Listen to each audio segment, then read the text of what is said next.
I call the member for Moncrieff. Thank you, Deputy Speaker. It's my privilege to speak on today's matter of extreme public importance, can I say, focused on the government's economic response to the coronavirus to protect Australian jobs. The coronavirus outbreak not only impacts personal health and the health systems of countries around the world, it's also having profound economic implications, particularly in my central Gold Coast electorate of Moncrieff. The government's 3 economic support packages have provided timely assistance to affected workers, businesses and the broader community, and has kept Australians in work and businesses in business. The measures have put a floor under the economy and laid the foundation for a strong economic recovery. As the coronavirus curve is flattened, the government is focused on reopening and rebuilding. We need to get business back open to enable Australians to go back to work and ensure consumers and business have the confidence to return to normal activities. Like the rest of Australia, the blow to the Gold Coast economy has been devastating, as tourism, education, events and hospitality are all key pillars in our city. This is why I've established the City Heart Task Force to engage with key industry sectors to build inner-city strategies as we foster the economic road to recovery. It gives me the opportunity to hear updates directly from small business, from tourism, hospitality, education and real estate to ensure I can continue the fight for the good people of Moncrieff here in this place.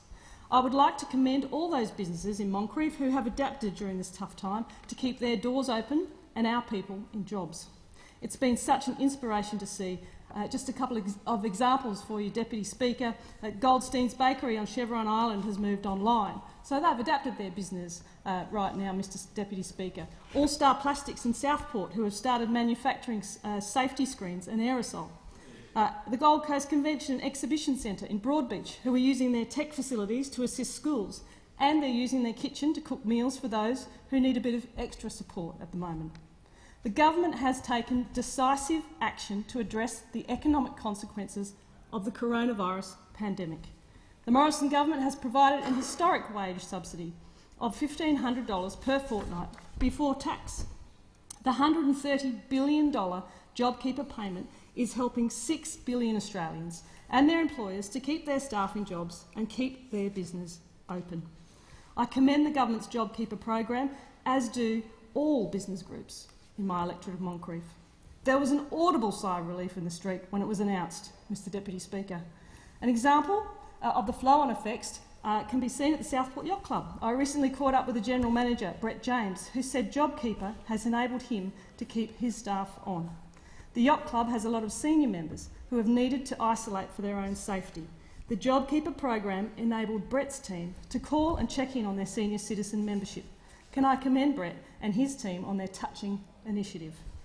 Further to this, Mr Deputy Speaker, international super yachts will be able to sail into the Gold Coast Seaway via Southport Yacht Club, permanently in a queue for the Gold Coast boating and tourism industries, as the city starts to look towards the road to recovery, as soon as our borders reopen and the super yacht berth is built.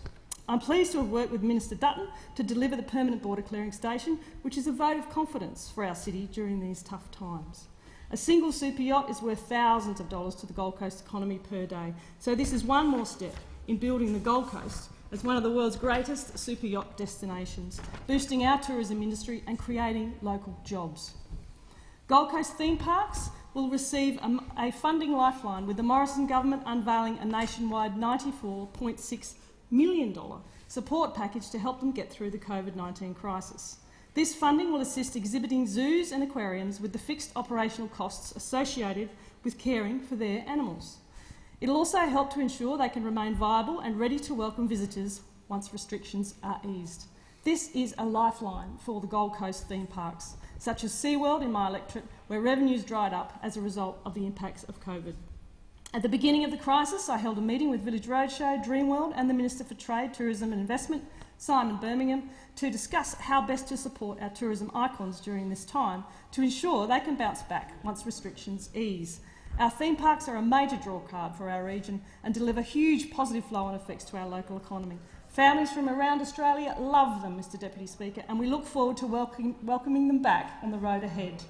They bring thousands of visitors to the Gold Coast who spend millions of dollars visiting other attractions, staying in local hotels and dining in our fantastic local restaurants. A big win for our city and the tourism industry on our road to recovery. There's no doubt today's unemployment figures are devastating. However, they are not unexpected.